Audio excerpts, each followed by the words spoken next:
Hello বন্ধুরা, good afternoon. তোমাদের কাছে নিয়ে চলে এসেছি আমি আরও একটা রেসিপি বলছি কেন, তা এটা একটা মেনু যেটা চটপটা মুখরোচক, আর যেটা খুলে দিবে আমাদের একদম জিভের স্বাদ ফিরিয়ে দেবে, জিভে জল চলে আসবে, আর এটা হবে অনেক লোভনীয়। আর দেখো কী কী তোমার দেখে তো বুঝতেই পেরে গেছো, আর বলা অপেক্ষা রাখে না। থাম্বনেইল আর টাইটেল দেখে তো বুঝতেই পেরে গেছো যে আমি যে কী নিয়ে তোমাদের সামনে হাজির হয়েছি বন্ধুরা। তার আগে বলি, তোমরা যে যেখান থেকে দেখছো ভিডিওটা একটা লাইক দিয়ে দেখা শুরু করো, আর ছোটো করে মিষ্টি করে একটা কমেন্টস করো, যেটা পড়তে আমি ভীষণ ভালো লাগে। আর আমি তোমাদের সাথে আছি, তোমরা আমার সঙ্গে থেকো। তোমাদের ভালোবাসায় আমি ভালো আছি, আর তোমরা আমার সঙ্গে ছিলে বলে কিন্তু আমি এতটা পথ অতিক্রম করতে পেরেছি বন্ধুরা। আর বলছি যে দেখো, একটা লাইক দিলে ভিডিও করার উৎসাহ বাড়ে। নাহলে কিছুদিন ভাবছিলাম যে ভিডিও ছেড়ে দেবো, ভালো লাগছে না। কিন্তু তোমাদের সঙ্গে থেকে তোমাদের সাথে কথা না বলতে পারলে ভীষণ কষ্ট হয়, ভালো লাগে না। ভাবি যে সারাদিনে কি একটা মিস করছি।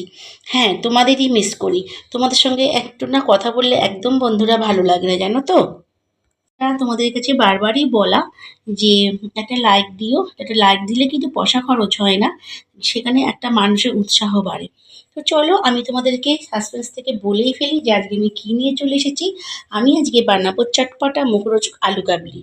দেখো, আলুগুলোকে আমি জটাল দেখো, গোটা গোটা আলু দেখো, দেখে বুঝতেই পারছো আলুগুলোকে আমি সেদ্ধ করে নিয়েছি, দেখেছো। এই দেখো, আলুগুলোকে সেদ্ধ করে নিয়েছি। আমার যেহেতু আমরা দুজন, তোমরা কিন্তু মানুষ অনুযায়ী পরিমাণ বাড়িয়ে বা কমিয়ে নিও। আর দেখো, এখানে দেখো কিছুটা রেখেছি ছোলা, কাঁচা ছোলা। এখানে দেখো কিছুটা রেখেছি তেঁতুল ভিজিয়ে রেখেছি টক জল করার জন্য। এখানে মশলা যেটা লাগে, গোটা সাদা জিরে, গোলমরিচ। আর যেহেতু বন্ধুরা এটা হচ্ছে অরিজিনাল গোলমরিচ, আমার দিদির বাড়ি আসাম থেকে এনেছিলাম। আর এটা হচ্ছে শুকনো লঙ্কা। আর দেখো, যেটা একদম চটপটা হবে, টেস্টি লাগবে, হচ্ছে কুচনো কাঁচা পেঁয়াজ। তো আমি সব কিছুই রেডি করছি। পেঁয়াজটা একটু তোমার তো জানোই, সৌরি আসৌরির ব্যাপার, তাই জন্য আলাদা রেখেছি। আর দেখো, এইগুলো আমি সবই প্রিপারেশান রেডি করে নিয়েছি। এরপরে আমি বানাবো আলু কাবলিটাকে ছাড়িয়ে নেব আলুগুলোকে, আর ছুরিতে পিস পিস করে কেটে নেব। তো চলো, তার আগে আমি মশলাটা ভেজে ফেরত আসছি। তো দেখো বন্ধুরা, আমি যে আলুটা বলেছিলাম আলু কাবলি করব, তো দেখো ভীষণ টেস্টি হবে। আর দেখো, আলুগুলো আমি সেদ্ধ করে রেখেছি। চলো, আলুগুলোকে আমি প্রথমে ছাড়িয়ে নিই। আর দেখো, সব আমি এখানে রেডি করে বসেছি। আর এটা যেহেতু একটু সন্ধেবেলা কি বিকেলবেলাতে খেতেই বেশি মানুষ পছন্দ করে, তাই জন্য আমি বসে পড়েছি সন্ধেবেলায় আলু কাবলি বানাতে।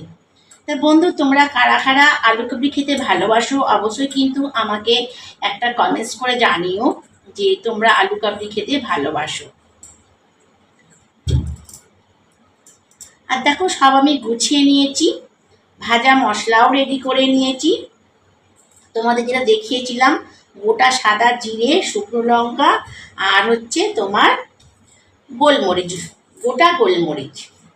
গোলমরিচ গোটা দিলে তো টেস্ট হয় না বন্ধুরা, বেশি টেস্ট হয় গোটা গোলমরিচ যদি তোমরা ভেজে নিয়ে করো, তাহলেই বেশি টেস্টি হয়। আর আলু কাবলিটা এখন একটু বানিয়ে 5 মিনিট ম্যারিনেট করে রেখে দেবো, তারপরেই খাবো, নুন ফুন ঢুকবে। এই যে দেখো, আলুগুলোকে এইভাবে ছাড়িয়ে নিচ্ছি। কত সুন্দর হয়েছে দেখেছো। আমি কিন্তু কুকারে আলুটা সেদ্ধ করেছি। দেখো, সব আলুগুলো আমার ছাড়ানো হয়ে গিয়েছে। আর দেখো, এই যে ভাজা মশলাটা যে বলেছিলাম, এই যে ভাজা মশলাটাকে দেখো করে নিয়েছি। চলো, আলুগুলোকে আমি পিস পিস করে নিই। একদম দোকানে যে আমরা খাই আলু কাবলি ফুচকা, ঠিক সেরকমই বানাবো। তা বন্ধুরা, তোমাদের দেখে নিশ্চয়ই জিভে জল আসছে বলো, আলু কাবলি শুনে। আমি বানাচ্ছি তাই আমার জিভে জল আসছে।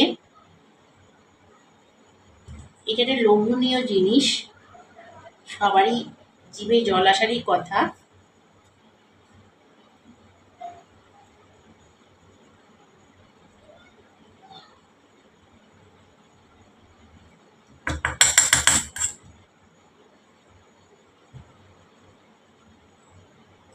দেখো আমি ছুরি একটু পাতলা ধারালো ছুরি দেবে বন্ধুরা, নাহলে আলুটা মোটা মোটা হয়ে যাবে, খেতে কিন্তু একদমই ভালো লাগবে না। এরকম পাতলা পাতলা আলুটা কাটতে হবে, দেখেছো?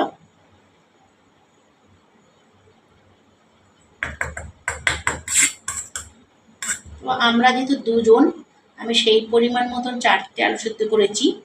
তোমরা তোমাদের সংখ্যা অনুযায়ী আলু বাড়িয়ে বা কমিয়ে নিও।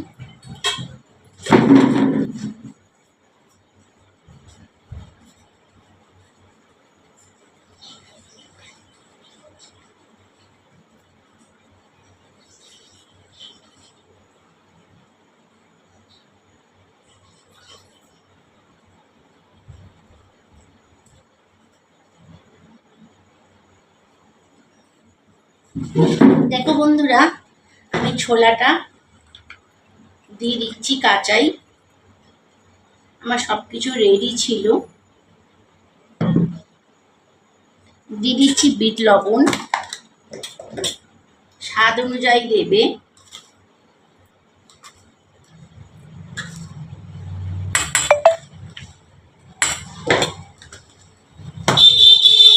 দিয়ে দিচ্ছি পেঁয়াজ কুচি,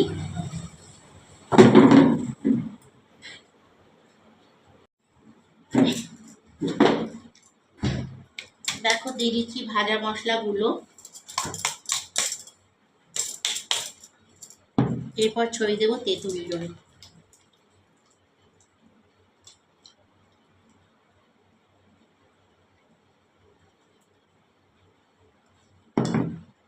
এরপর দেখো আমি মিক্সড করে নেব।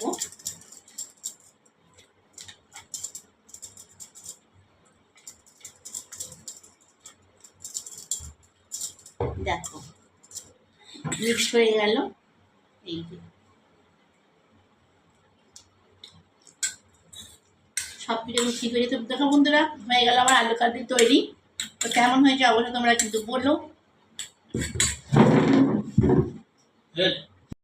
বলছিলাম আমাকে একটা উপকার করো না, একটা কি শোনো না শ্রেয়া, আমাকে একটা ছোট উপকার করো না। আমি বল একটা ছোট উপকার করো না, আমি অফিসে যেন আছো।